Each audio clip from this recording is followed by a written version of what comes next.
Pengertian hoax. Hoax menjadi isu yang cukup banyak dibicarakan orang saat ini di dunia siber. Sebenarnya apa sih yang disebut dengan hoax?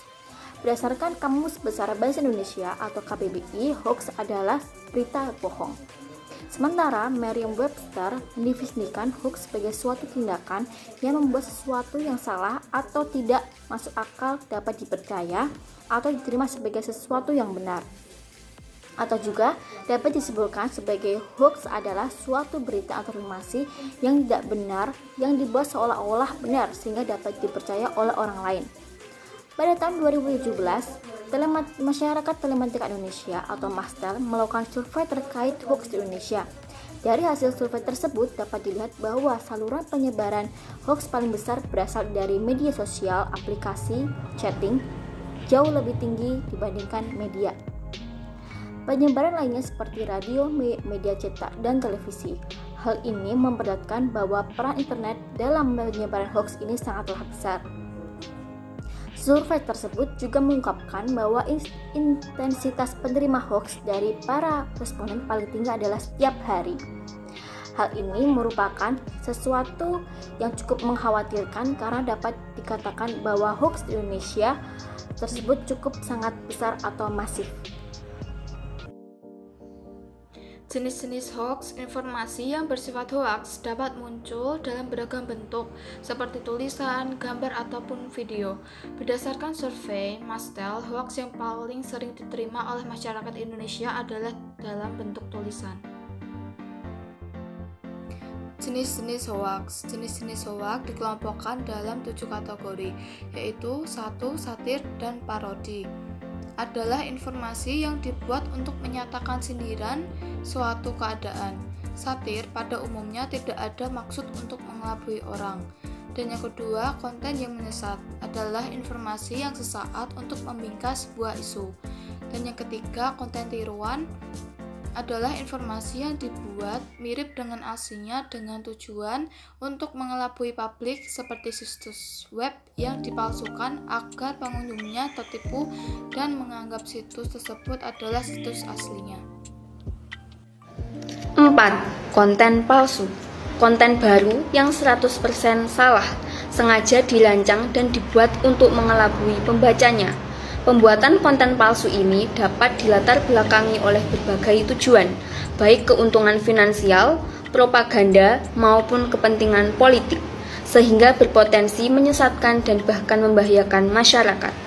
5. Koneksi yang salah. Ketika judul, gambar, atau keterangan tidak mendukung konten yang sebenarnya.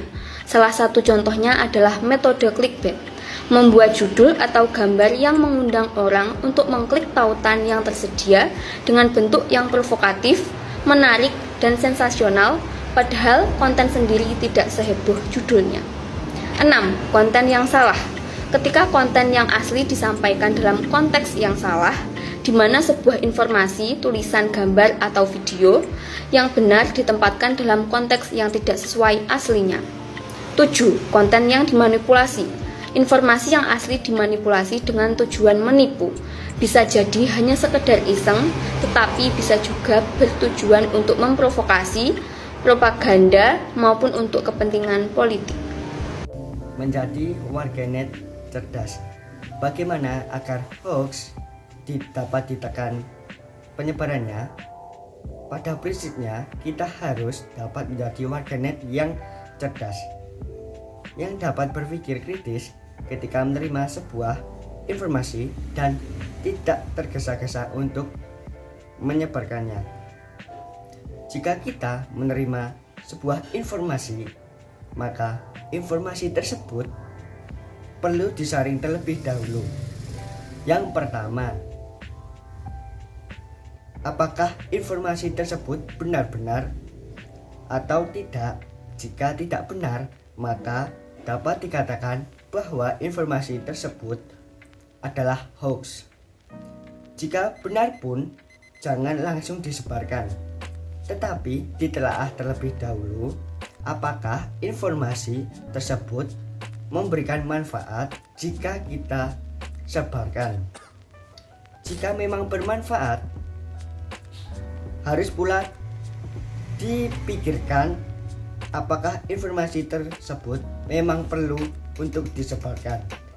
Dan jangan memang dirasa perlu disebarkan, pikirkan lagi apakah harus disebarkan sekarang juga atau tidak ada kepentingan yang mendesak.